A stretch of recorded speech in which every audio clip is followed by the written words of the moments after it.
በከፍታ ያለ ምንም ሁኔታ መድረስ አለ ማለት ነው። ወደ ላይ ለመሄድ ወደ ጎን መሄድ ያስፈልጋል። እኔና አንተ እኔን ከሆንክ እኔ አንተን ከሆንኩ ምንድነው መሄድ ማለት? ገና ሳትሄድ የደረስክ አይደለህም ወይ ነው። ምንም ታይም ሴቪንግ ማሽኖች ብንፈጥር ጋፑ በተለቀ ቁጥር እኛ ትንሽ እየሆንን ነው የምንሄደው። ፎርም መቀየር ብችል መንገዶቼ በሙሉ ትንሽ ይሆናሉ ማለት ነው። ፍላጎትን በመተው መድረስ ይቻላል ወይ? ላይ ማምለጥ የሚቻለው በሀሳብ እንጂ በአካል አይደለም ብቻ ነው። ሞትም መሄጃ ነው፣ መወለድም መምጫ ነው። ከፍተኛው ፍጥነት እምነት ነው ማለት ነው። በዚህ ምክንያት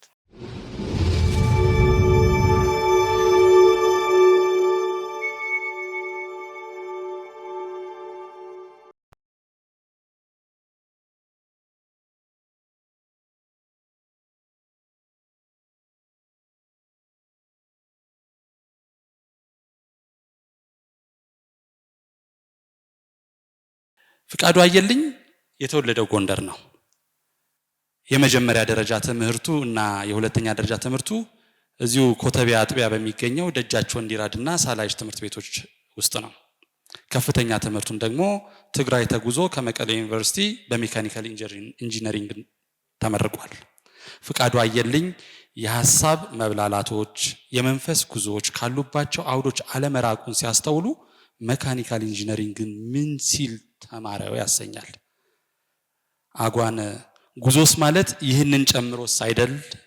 የሙያ ድንበርን ተሻግሮ በሌላው ክበብ ውስጥ መገኘት መጓዝን መሄድን ያካተተ አይደል ብለው ሲያስቡ ደግሞ አበጀ ያሰኛል። የፍቃዱ አየልኝ ለሐሳብ ለምናብና ለመጠየቅ ያለውን ትኩረትና ክብር ለማስተዋል በብዙ አንባቢዎች ዘንድ የተወደደችለትን ግርባብ የተሰኘችውን የሐሳብ መንገድ ወለድ ድርሰቱን መመልከት የፍቃዱን ምናባዊ ተጓዥነት ለመረዳት ያስችላል ብዬ አምናለሁ። በዚህ ሰውና ጉዞ ለተሰኘው መድረክ አካላዊ ከሆነው መሄድ መጓዝ ባሻገር ያለውን ጉዞ ፍቃዱ ደግሞ በቀጣይ ሁኔታ ያሳየናል።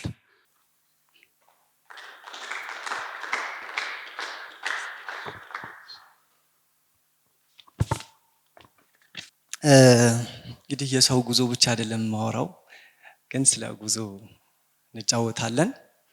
ከሰው ውጭ ማን ይጓዛል ብላችሁ ከሆነ ደግሞ መላእክትም ይጓዛሉ። ከመሬት የወደቀ ፍሬ ደግሞ ወደ ላይ መሬትን ሰንጥቆ ያድጋል። ውሃ ይጓዛል፣ ምንም አይጓዛል። እና ህይወት የምንለው ነገር በሙሉ ከመንቀሳቀስ ነው። እንቅስቃሴ ከሌለ አንድ ነገር የለም ማለት እንችላለን። አለና የለም የሚያስብለው ነገር ምንድነው ስንል እንቅስቃሴ ነው። እና እንቅስቃሴን እንዴት ነው የምናየው የሚለውን በደንብ አተኩሬ ትንሽ እንጫወታለን። ኤ እና ቢ ብለን ብናስብ ከኤ ወደ ቢ እና መሃላቸው ለየብቻ እንይ። ኤ ምን ፈልጎ ነው? አንድ ነጥብ ከኤ የምንለው ሰው ተነስቶ ወደ ቢ ለምን ሊሄድ ሻተ? በዚህ ምክንያት የመጀመሪያው የሚሆነው ጉድለቱ ነው። ይሄ የሚባለው ፍጥረት ወይም መጀመሪያ ላይ ያለው ሰው ወደ መዳረሻው የሚሄድበት ምክንያት እሱ ያልያዘውን ወይም ደግሞ እሱ ያልሞላለት ሌላ ቦታ ስላለ ነው ማለት ነው። ስለዚህ መንገድም ጉዞም የሚከሰተው ከጉድለት ነው ማለት ነው። አንደኛው ነጥብ ነው። ስለዚህ የመንገድ መነሻ ጉድለት ሊሆን ይችላል። ሌላው ደግሞ ጉድለትም ላይሆን ይችላል፣ መሰልቸትም ነው። ያሉኝን ነገሮች ለምጃቸዋለሁ፣ ስለዚህ ሌላ አንጻር እፈልጋለሁ ከሚል ነው። አይ ሌላኛው መሄጃ ደግሞ መውደቅም ሊሆን ይችላል። ምክንያቱም ከሰማይ ወደ መሬት ምናልባት መውደቅ መሄድ ሊሆን ይችላል፣ መምጣት። በዚህ ተቃራኒ ተስፈንጥሮ መሄድም ሌላ ጉዞ ነው። ስለዚህ ከኤ ወደ ቢ ስንሄድ መዳረሻችን የሚሆነው እነዚህ አሁን የጠቀስናቸውና ሌሎች መሰል ጉድለቶቻችን ናቸው ማለት ነው። ጉዟችንን እንዴት ልናሳጥረው እንችላለን? ኤ ወደ ቢ እንዴት አድርገን ልናመጣው እንችላለን? ወይም ደግሞ መዳረሻችን መሄጃችን ምንድናቸው የሚሉትን ደግሞ በጥልቀት እንይ። እንግዲህ ብዙ አይነት መሄጃዎች አሉ። አንደኛው እግር ነው፣ ሌላ ታይም ሴቪንግ ማሽኖች አሉን፣ መኪና፣ አይሮፕላን ያለው። ሌላ በመንፈሳዊ ጉዞ ውስጥ ካየነው ደግሞ በመላእክት ጀርባ ሆነን የተጓዝናቸው ጉዞዎች አሉ፣ ቅዱሳን የተጓዙት ጉዞ፣ እሱንም መጥቀስ እንችላለን። ቅድም እንዳልኳችሁ መውደቅ ወይም ደግሞ የውስጥ መብላላትም ሊሆን ይችላል። እንደ ምሳሌ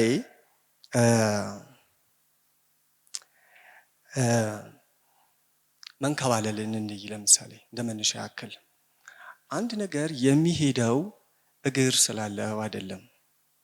እግር ከሌለው እንዴት ይሄዳል ካልን፣ ለምሳሌ አንድ ድንጋይ ተንከባለለ። የተንከባለለው በመንገዱ መዘንበል ነው እንጂ በድንጋዩ እግር መኖር አይደለም። መዘንበሉ ከየት አገኘ ካልን፣ ከዋይ ዳይሬክሽን ከፍ ያለ ስለሆነ ወደ ዝቅተኛ ቦታ ይሄዳል። ቺ ራይዝመንት ወይም ደግሞ ሌቭል የነበረውን ቦታ ራይዝመንት ሃይት ብንሰጠው ይንከባለላል ማለት ነው። ስለዚህ መዘንበል የሚለውን ሀሳብ ደግሞ ወስደን እንይ። እናንተ ከቤታችሁ እያላችሁ ብዙ ፕሮግራም እያላችሁ ወይም ሌላ ሀሳብ እያላችሁ እዚህ የመጣችሁ ዝንባሌያችሁ ወደዚህ ስለሆነ ነው። ስለዚህ ያመጣችሁ እግራችሁ ሳይሆን ዝንባሌያችሁ ነው ማለት ነው።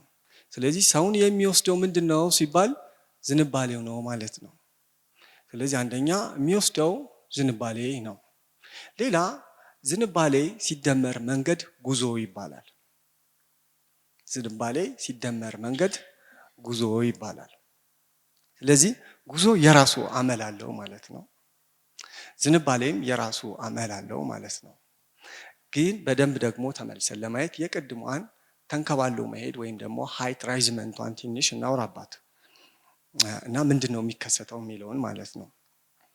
አንድ ነገር ተንከባሎ የሚሄድ ከሆነ ወይም መንከባለሉን ወይም ደግሞ መሄዱን ያለ እግር የሚያገኘው በከፍታው ከሆነ በከፍታ ያለምንም ሁኔታ መድረስ አለ ማለት ነው።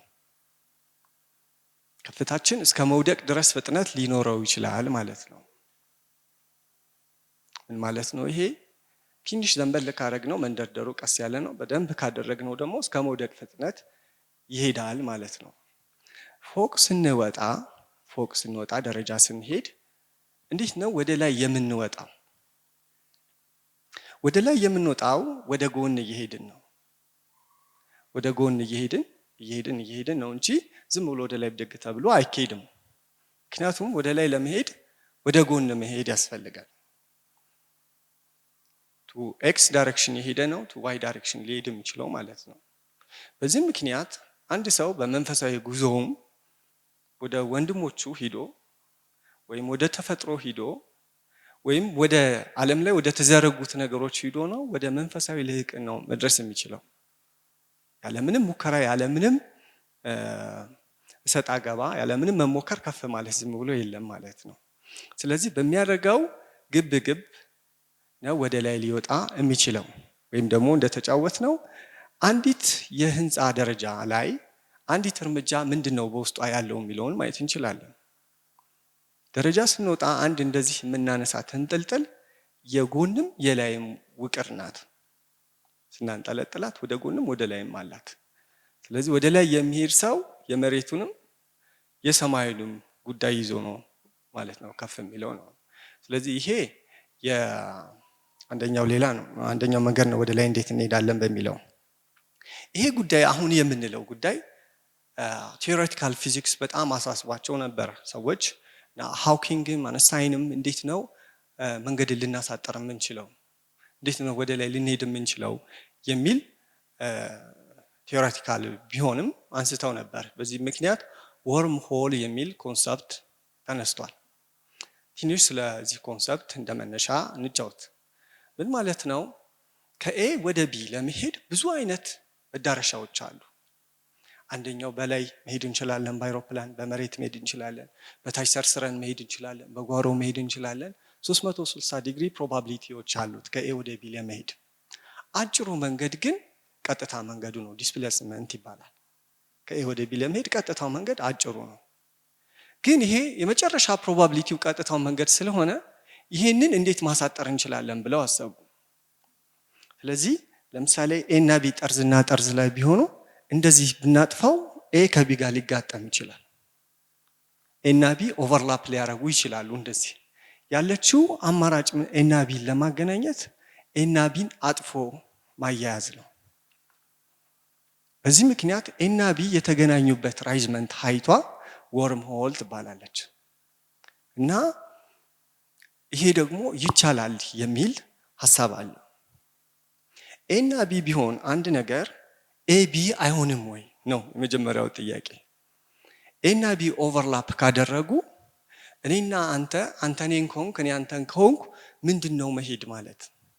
ገና ሳትሄድ የደረስክ አይደለህም ወይ ነው ሌላው ኮንሰፕቱ። ኤ ኤንድ ቢ አንድ ላይ ከሆኑ ሳይሄዱ መድረስ አይደለም ወይ ያለው? ለዚህ ኮንሰፕት ሌላ ኳንተም ኢንታንግልመንት የሚባል አለ። ኳንተም ኢንታንግልመንት የሚል ሪል ነው። በፊት እና አንስታይን ምናምን ግን ምን ይሉ ነበረ? ቲዮሬቲካል ይሉ ነበር። አሁን ባለው ኤክስፐሪመንት ግን ኳንተም ኢንታንግልመንት ኦልሞስት እውነታ ነው።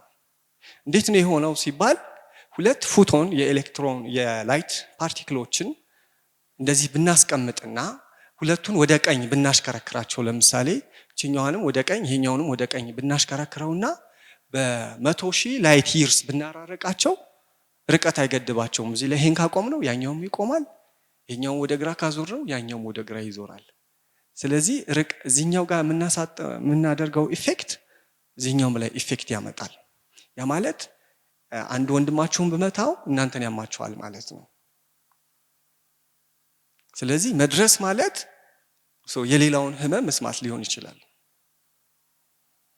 ይሄ ኮንሰፕት ኳንተም ኢንታንግልመንት ሚል ነው አሁን። ስለዚህ በዚህ ምክንያት በተለያዩ የሰማይ ንብብሮች ውስጥ ሌላ ራስ መሰል ሁኔታዎች አሉ። ያ ራስ መሰል ሁኔታ ራስ ነው ወይ? ትንሽ የስቴት ልዩነት ሊኖረው ይችላል እንጂ ብዙ ራስ ነው ወይም ደግሞ በተለያየ ንብብር የራስ ምስል ይገኛል የሚባለውም ከዚህ ኮንሰፕት በመነሳት ነው ማለት ነው። ስለዚህ ኤ ከቢ ጋር ኦቨርላፕ ካደረገ መሄድ የሚባል ነገር የለም ማለት ነው።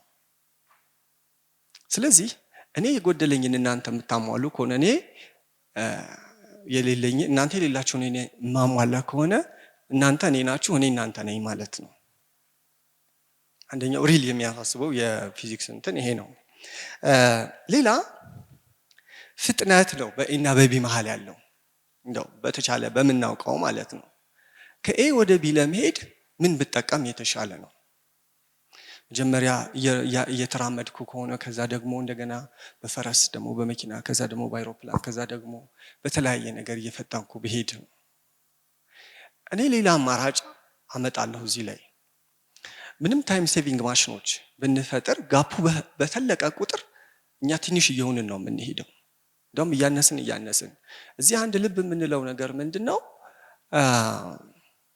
መንገዱ በተለቀ ቁጥር እኛ ትንሽ እየሆንን ነው እየሄድን ያለ ነው። ስለ ኮከብ ስለ ላይት ይርስ ወይም ስለ ሌሎች ሩቅ ስላሉ ነገሮች ስናስብ እኛ ትንሽ እየሆንን ነው የምንመጣው። በዚህ ምክንያት እኔ ማደግ ብችልስ በአንድ ጊዜ መንገዴ ረጅም የሆነው የኔ ማነስ ነው ማለት ነው። እኔ ትንሽ በመሆኔ ምክንያት መንገዴ ትልቅ ሆኖብኛል እና እንበልና ከቅዱስ መጽሐፍ ልጥቀስ። ገብርኤል 7ኛው ሰማይ ላይ ከአምላክ ጋር ሆኖ መሬቱ እግር ላይ ይደርሳል። 600 ክንፍ አለው። ስለዚህም ወደው ሰው ሲመጣ ግን ሰው ሆኖ ነው። ግን ገና ዓለም እጁ ላይ ስለሆነች ሳይድ የደረሰ ነው ማለት ነው ሁሉም ወደ ዓለም ሲመጣ። ስለዚህ ምናልባት እኔ ትልቅ ብሆን በአንድ አካሌን ቀይሬ ግዙፍ የመሆን ችሎታ ቢኖረኝ የሚሄዳቸው ነገሮች በሙሉ ትንሽ አይሆኑም ወይ ነው። ስለዚህ አንድ ፎርም መቀየር ብችል መንገዶቼ በሙሉ ትንሽ ይሆናሉ ማለት ነው። ወይም ደግሞ በትልቅ ማንነት አሁን የሚያሳስቡኝ ጉዳዮች ትንሽ ይሆናሉ ማለት ነው። ወይም ደግሞ አሁን ጉዳይ የሆኑት እዚህ ጋር አንድ ጥያቄ አንስቼ ነበረ በፊት ግርባብ መጽሐፍ ላይ ያለ። እሱም ደግሞ የሰጎንና የዶሮ ወሬ ነው። ይሄን ጠቅሼ ልለፍ። ሰጎንና ዶሮ ይኖራሉ። ወደ ዶሮ ሄድኩኝና ለምን ካራጅሽ ጋር ትኖሪያለሽ? ክንፍሽን አሰልጥነሽ ለምን አትበሪም ብያት ነበር። ክንፍ እያለሽ በረሽ መሄድ ነው እንጂ ለምን ካራጅሽ ጋር ኖርሽ? ይሄን ነገርማ እንደውም አንቺን አልጠይቅም ሄጄ ሰጎንን እጠይቃለሁ። ለምን እኔን ጠይቀህ ወደ ሰጎን ሄድ ካለች፣ አይ እሷ ረጅም አንገት ስላላት ነው። ደግሞ በረጅም አንገት ነው እንዴ? አዎ። አሻግሮ የሚያይና የዕለቱን የሚያይ አንድ ነው ወይ? ስለዚህ የሩቅና የቅርቡን ካገናዘበች በኋላ ሰጎን ለምንድን ነው ማትበረው? እና ሰጎን ለምንድን ነው ማትበሪው አልኳት ሰጎንን። ሰጎንም ደግሞ አሞራ በሰማይ ሲንከባለል ውሎ ወርዶ ከመሬት ነው ሲበላ ያየሁት። ስለዚህ በላይ መንከባለልማ የልጆች ነው፣ ፍላጎት ያለው ከመሬት ነው። በዚህ ምክንያት ፍላጎቴን መሬት ላይ ስለማገኝ አልበርም በማለት መሬት ላይ ቀድማ የደረሰች ናት። ፍላጎትን በመተው መድረስ ይቻላል ወይ? በዚህ ምክንያት ፍላጎትን በመድረስ ቀድሞ መድረስ ይቻላል ወይ የሚል የአንድ የሞንክ ወይም ደግሞ የምእመንን ወይም ቅድም ጆሴፍ ካምቤል እንደተጠቀሰው የተጋዳላይ እንትኖች ማየት እንችላለን። ብዙ ነገሮችን በመተው ነው መድረስ የሚቻለው እንጂ ብዙ ነገሮችን በማየት ወይም ደግሞ መንገድ ላይ ያሉ አሞኞችን በመከተል አይደለም። ሌላ ምሳሌ ከኤ ወደ ቢ ለመሄድ በመንገዱ ላይ ተርታ ወይም ደግሞ ጎራ ያላቸው የተከፈቱ በሮች አሉ። ናና እያሉ የሚጠሩ ናቸው። እና ከአንዱ ሱቅ ቁማችሁ ስታወሩ 1 ዓመት ይጨርሳል። ከአንደኛዋ ሴት ጋር ቁማችሁ ስታወሩ 2 ዓመት ይጨርሳል። ከአንደኛዋ ሱቅ ገብታችሁ ስትሄዱ እንደዚህ እድሜ ልክ የሚወስዱ ጠሪዎች አሉ በመንገዱ ላይ። እነዚህ ማማሮች ብለን እንሰይማቸው ከኤ ወደ ቢ ለመሄድ እና እድሜን የሚሰልቡ ማማሮች ናቸው። እነዚህ መንገድን ምን ያዘገየዋል ወይም ከኤ ወደ ቢ ለመሄድ እክሉ ምንድነው ስንል የኛ ፍላጎት ነው ማለት ነው። መፈለጉን የተወ ቶሎ ሊደርስ ይችላል ማለት ነው። ስለዚህ የመንገድ ርዝማኔ የሚመጣውና ማጠር የሚመጣው ከፍላጎት ጋር በሚደረግ ድርድር ነው ማለት ነው። ከፍላጎት ጋር በሚደረግ ድርድር መንገድን ማሳጠር ይቻላል። አልፈልግም፣ ለኔ አንድ መደብ ይበቃኛል፣ የለበስኩትን ልብስ አጥቤ ለብሳለሁ፣ በዚህ ምክንያት በማለት አንድ ሰው በብቻው ሊጠራቀም ይችላል። ያልተናጠበ የተጠራቀመ ልቦና ያለው ሰው ደግሞ ልክ እንደ ኒውክሊየር ቦምብ ተስፈንጥሮ ከተጣለበት ቁልቁለት የመውጫ ችሎታ ይኖረዋል ማለት ነው። ምክንያቱም እዚህ ዓለም ላይ ማምለጥ የሚቻለው በሀሳብ እንጂ በአካል አይደለም። ምክንያቱም አካላችን የመሬት ሕግ ስለሆነ አስረክበን ነው የምንሄደው። መወለዳችንም ከማናውቀው ህይወት ሙተን የመጣ ነው። መሞታችንም ደግሞ ከኖርንበት ህይወት ሌላ መሄጃ ነው። ሞትም መሄጃ ነው፣ መወለድም መምጫ ነው። ሄድና መምጣት የሚለውም በኤንኤንድቢ ሌላ ኮንሰፕት ነው። ይሄም በዚህ ምክንያት ለአሞኞች ፊት አለመስጠት፣ አሞኞች እድሜ ሰላቢዎች ስለሆኑ ወይም ደግሞ አንድ ሰው ከኤ ተነስቶ ቢ ላይ ይሄዳለው ሲል ምን ፈልጎ ነው? ምንድነው የተሻለ የሚለው? ምንድነው በእድሜ ኬሻ ውስጥ መክተት ያለብኝ ብሎ ማሰብ ይችላል። በእድሜ ኬሻ ውስጥ መክተት ካለብኝ ለምሳሌ ውድ ነገሮች ምንድን ናቸው? ውድ ነገር ያውቃል ወይ ተጓዥ? እድሜ ኬሻ ከሆነ ምን ይዝበት፣ መገረም ከሆነ የምናየው ወይም የነገሮችን አመል ከሆነ የምናየው ምንድነው በዚህ ውስጥ የምከተው? በእውነቱ ከሆነ ተጓዥ ምንም መያዝ አይችልም። የጠጣውን ውሃ እንኳን መያዝ አይችልም። ተመገበውን ነገር መያዝ አይችልም። አግራሞት ብቻ መያዝ ይችላል፣ መገረምን ብቻ። ለመገረም ከሆነ ደግሞ መቀመጫን ማስተካከል ነው የሚሻለው። ተጓዥ የሚጓዘው ለምንድን ነው? ለመገረም ከሆነ ጥሩ ነው። ለማየት ደግሞ ተራራ አይደለም የሚያሳየው፣ የተራራ ከፍታ አይደለም የሚያሳየው እና ብዙ ልውጥውጥ የሚከናወንበት ቦታ ላይ መገኘት መቻል ነው። ብዙ ልውጥውጥ ይከሰታል፣ ገበያ ላይ ይከሰታል፣ መንገድ ላይ ይከሰታል፣ የወንዝ ዳርቻ ላይ ጎርፍ እየጠረገ ሲያመጣ መቀመጥ ይቻላል እና ሽግግር ላይ የፖለቲካ ሽግግር ላይ እንደዚህ አይነት ተጓዥ ሰው እና ሳይድ መድረስ የሚችል ሰው ዝም ነው የሚለው፣ እንደውም አይናገርም። ምክንያቱም መናገሩ ኢንጌጅመንት ስለሚያመጣበት አብሮ ተጓዥ ይሆናል፣ ተመልካች ብቻ ነው የሚሆነው። በዚህ ምክንያት ልቡ ላይ ያረፈ ሰውና ልውጥውጦችን መታዘብ የሚችል ሰው አሁንም ሳይሄድ የደረሰ ይሆናል ማለት ነው። ከፍተኛው ፍጥነት እምነት ነው ማለት ነው። በዚህ ምክንያት ሳይሄዱ መድረስ ደግሞ የሚቻለው በኤኒ መጓጓዦች ውስጥ አይደለም። ከኤ ወደ ቢ ሳይሄዱ ለመድረስ የሚቻለው በመጓጓዦች ውስጥም አይደለም። መድረስ የሚባለው ነገርም ቦታ መቀየር እንጂ ሌላ ነገር የለውም። ሰው ፍላጎቱን ይዞ ቦታ ቢቀይር ሁልጊዜ አዲስ ነው የሚሆነው። ከኤ ወደ ቢ በምንሄድበት ጊዜ መሀል ላይ እንደደረስን ተጓዡ ሰው ፊቱን ቢያዞር፣ አቅጣጫውን ቢቀይር መነሻው መዳረሻው ይሆናል መልሶ።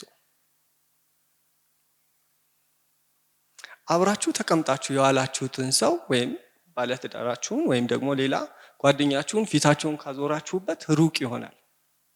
ሩቅ ምንድነው ሲባል አለመገጣጠም ነው እንጂ የቦታ ጉዳይም አይደለም። አምላክ የማይደርስበት ቦታ ኑሮ ነውን ሰው ሩቅ ተጣልኩ የሚለው? የሆነ ቦታ ላይ ሰባተኛው ሰማይ ላይ ሆኖ እኛ ደግሞ እዚህ ተቀምጠን ነውን? ይህንን አያውቅምን? ወይም ደግሞ ከጃጉላር ቬናችሁ እቀርባለሁ እያለ እኛ ለምን ሩቅ ሆነን ሲባል የኢንታንግልመንት ጉዳይ ነው። እና ሩቅና ቅርብ የምንለው የልብ ማረፍ የምንለው የኢንታንግልመንት አብሮ የመሆንና የመወዳጀትና አንግሎችን የመግጠምና ያለመግጠም ጉዳይ ነው። ሩቅና ቅርብ የሚያስብለው እንጂ የመንገድ ጉዳይም አይደለም። ሌላ መፈለጋችሁ በሙሉ ከተሰጣችሁ ለምን ትሄዳላችሁ? ሂዳችሁ የምታገኙት ነገር ምንድን ነው? አንድ ሰው መፈለጉን ሁሉ ሰብስቦ ልቡ ላይ ቢያስቀምጥ ደረሰ ማለት አይደለም ወይ ነው። ስለዚህ ጉዞ የሚመጣው ከጉድለት ወይም ከድህነት የተነሳ ነው፣ ወይም ደግሞ ከአለማወቅ የተነሳ ነው ማለት ነው። አንድ ሰው በቃኝ የሚለው ሲያውቅ ነው፣ ወይም ሀብታም ሲሆን ነው፣ ወይም ደግሞ ቆራጥ ከሆነ ነው፣ ወይም ደግሞ የሚጠቅመው የሚያውቅ ከሆነ ነው፣ ወይም ደግሞ እንደጠቀስ ነው በእነዛ አሞኞች አልታለልም የሚል ከሆነ ነው።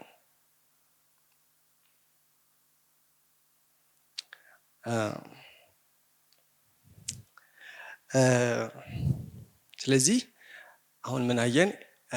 መንገድን አየን፣ መነሻን አየን፣ መሀልን አየን፣ መዳረሻን አየን። ሌላ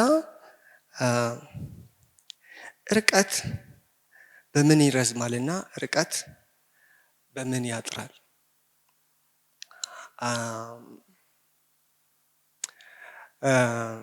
ርቀትን ማሳጠሪያ መንገዶች እንይ።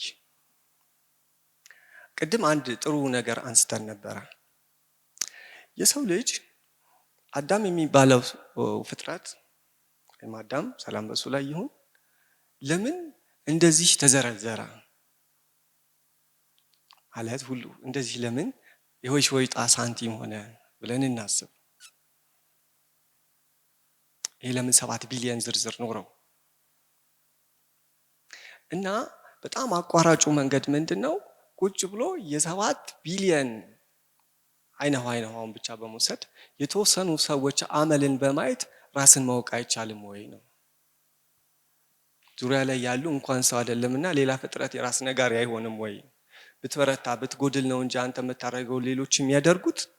ስለዚህ ሌላው ያንተ መበርታት መስነፍ መቆጠብ አለመቆጠብ ነው እንጂ እያንዳንዱ በሰው የተቻለ በአንተ የተቻለ አይደለም ወይ ነው።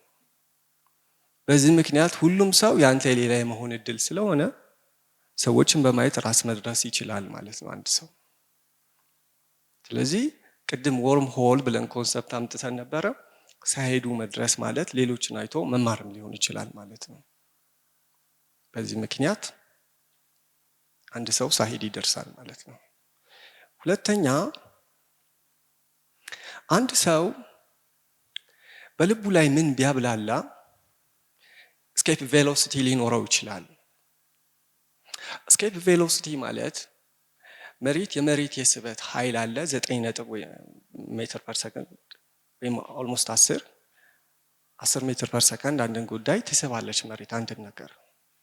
በዛ ምክንያት ይነሳ የነበረ ነገር ይወድቃል። ስለዚህ ከመሬት ተስፈንጥቆ ለመውጣት ከዛ የተሻለ ኢነርጂ ያስፈልገዋል ማለት ነው። ፈጣን ይሄንን የመሬት ስበት ነጥቆ መውጫ ያስፈልገዋል ማለት ነው። ሰዎች ከተጣሉበት መንገድ ወይም ከተጣሉበት ሁኔታ ከቸልታ ከኢግኖራንስ ሊሆን ይችላል፣ ከቁርጠኛ አቋም ከማጣት ምክንያት ባሉበት አረንቋ ውስጥ ሊቆዩ ይችላሉ። ለምሳሌ በመጽሐፍ እንደተጠቀሰ 40 ቀን የሚወስደው መንገድ 40 ዓመት የፈጀባቸው ሰዎች አሉ። በምን ምክንያት ነው ሲባል መነሁለል ይዟቸው ነው። መነሁለል ምንድን ነው? ነሆለሉ እነዚህ ሰዎች። መነሁለል ማለት ቁርጠኛ አቋም ማጣት ነው። ይሄዳለሁ ማለት ውሳኔ አለማጣት ነው። በብዙ ማታለያዎች መያዝ ነው። መዋያን አለማወቅ ነው። ያለ ልክ መገኘት ነው። ዝሆንን በሚይዝ አረንቋ እኔ እስከ ባቴ ብገባበት ያንን ነጥቆ ውጭ አይደለሁም። ስለዚህ መንገድን ባለማወቅ ለይቶ ባለመሄድ መዋያን ባለማወቅ ታስሮ መቅረት አለ። ስለዚህ ከዛ እስኬፕ ቬሎሲቲ ያስፈልገኛል ማለት ነው። ከተጫልኩበት ነገር ነጥቆ መውጫ ያስፈልገኛል። ያንን ቁጭ ብዬ ማብላላት አለብኝ። ግን ይህንን ለማወቅ መጀመሪያ ሰው ልጅ እንደተያዘ ማወቅ አለበት፣ እንደተጣለ ማወቅ አለበት። የተጣለበትን ቦታ ከወደደ ግን ከዛ ነጥቆ መውጣት አይችልም። መጀመሪያው አሁን እንደማየው ከሆነ አብዛኛው ሰው ርካሹን ይዞ ነው ውድ ያደረገው ነው። ምን እንደቀረበት አላወቀም። የሚፈርሱ ነገሮች በሙሉ መጫወቻው ሆነዋል። እሱም እንደሚፈርስ ማለት በተናቃው ነው እየኮራ ያለው ነው አንደኛው ሐሳብ። እኔ ከላዮቼ ብዙ ነገሮች ናቸው የሚከልሉኝ። በቤት ውስጥ ብገባ ደጅ አላውቅም። መውደድን ይዤ ሌሎችን አላውቅም። ብዙ ኦብስታክሎች አሉብኝ በማነሴ ምክንያት። ዓለም ላይ ሆኜ የዓለም ፍጥረት እንዳልሆንኩ እገነዘባለሁ እና መጣሌን ረስቻለሁ። በዚህ ምክንያት አረንቋ ውስጥ ሆኜ አረንቋ ውስጥ እንደሆንኩ አላውቅም። ወይም ደግሞ እንደዚህ ሆነ። አንድ ባህር አለ። ባህር ውስጥ የሚዋኙ አሳዎች ነበሩ። ውሃም ደግሞ የኮለለ ነበር። ከዛ ባህር ላይ ወይም ቀለም ብንጨምርበት መኖሪያቸው ይደፈርሳል። ከዛ ይዋኙ የነበሩ አሳዎች እውር ይሆናሉ። በምን ምክንያት ነው እውር የሆኑት? አይናቸው እኮ ያያል፣ መሆኛቸው ስለደፈረሰ ነው። አይን እያለው እየተራመደ እየተንቀሳቀሰ ለምንድን ነው ማያየው ሲባል መሆኛው ደፍርሶበት ነው የሚዋኝበት ቦታ። ስለዚህ የጠራ እንደሚያይ ለማወቅ አንድ ሰው እንደሚያይ ለማወቅ እንደሚንቀሳቀስ ለማወቅ ትንሽ ከፍ ማለት አለበት። አየር ላይ መውጣት አለበት። ሌሎች ፍጥረቶች በድንበር ላይ እንደሚንቀሳቀሱ ማወቅ አለበት። ከሱ ውጭ ሌላ ፍጥረቶች በሰማይ ግዛት ላይ እንደሚዋኙ ማወቅ አለበት። በዚህ ምክንያት የተጣለበት የደፈረሰ ዓለም መኖሪያው እንዳልሆነ ያውቃል ማለት ነው። ጨለማን አይወድም ማለት ነው። እና አንዳንድ ጊዜ የጨለመው በተጣለበት ቀለም ሳቢያ የጨለማ ዓለም መኖሪያ አድርጎ የተቀበለ ወይም የወደደው አረንቋ ዓለሙ የመሰለው ሰው አለ ማለት ነው። አንደኛ እሱ ነው። ከዛ መቼ ብንሄድ ቆንጆ ነው? መቼ ነው የምንደርሰው የሚለው፣ መቼ ነው መቆረጫችን የሚለውን ደግሞ ትንሽ ዝም ብለን እንይ። ቅድም እንደመነሻችን ከመሬት ተወርውራ በአናቷ የምታፈራ አንዲትን ማሽላ እንመልከት እና በተጣለችበት ቀን አላፈራችም። ትንሽ የሄደችበት አገዳ ያበጀችበት ቅጠል የተዘረዘረችበት ጊዜ አለ። ከዛ በኋላ ነው የምትደርሰው እንጂ ዝም ብሎ ተነስቶ መድረስ የለም። የመጀመሪያው ተጓዥ እንደጀመረ የደረሰ የሚመስለው ሰው አለ። ትንሽ ልፋት ይፈልጋል ለመድረስ። ትንሽ ከወቅቶች ጋር፣ ትንሽ ከንፋስ ጋር፣ ትንሽ ከፀሐይ ጋር መታገል ይፈልጋል ማለት ነው። ትክክለኛ መድረስ ብዙ ልፋቶች አሉት እና ከወፍ ከመንገድ ላይ መጠበቅ አለበት። በዚህ ምክንያት ቆሞ ሳይሄድ ይደርሳል ማለት ነው ያወራነው እሸት። እና ለመድረስ ግዴታ መንቀሳቀስ አስፈላጊ አይሆንም እና በቆመበት ሊያፈራ ይችላል ማለት ነው። ቅድም እንደነገርኳችሁ ደግሞ መንገድ ላይ ያሉ አሞኞች ወይም እድሜ የሚሰርቁ ከኤ ወደ ቢ ያለውን ጉዞ ሊያስረዝሙት ይችላሉ። እሱም ደግሞ የሚሆነው ከፍላጎት ጋር በመደራደር ያንን ነገር ማስቀረት ይቻላል። ሌላ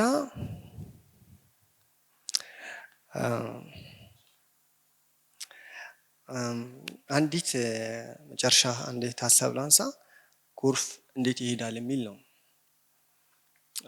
ጎርፍ እንዴት ይሄዳል የሚለውን ሀሳብ ለማውጣት ያሰብኩት የመሬት ሁኔታ በጣም የተለያየ ነው። አባጣ ጎርባጣ አለ፣ ሸለቆ አለ። ግን የመጀመሪያው የሚመጣው ጎርፍ ቀጥሎ ለሚመጣው ንጣፍ ይሆንለታል። ከዛ ንጣፍ በሆነው ውሃ ላይ ነው ሌላው እየተንሸራተተ የሚሄደው እንጂ ዝም ብሎ ሁሉም የመጣ ውሃ እንትን አይደለም፣ ካለት ጋር አይጋጭም። በንጣፉ መሰረት ነው ሌላው ተንሸራቶ የሚሄደው ማለት ነው። ስለዚህ አንዳንድ ምቹ ሁኔታዎች በሚገኙ ጊዜ መንሸራተት የሚችል ወይም ደግሞ በሸለቆች ውስጥ ወይም ደግሞ ካለት ጋር ባለመጋጨት መንገድን አመቻቸት ይቻላል፣ ማሳጠር ይቻላል። ይሄው ነው። አመሰግናለሁ።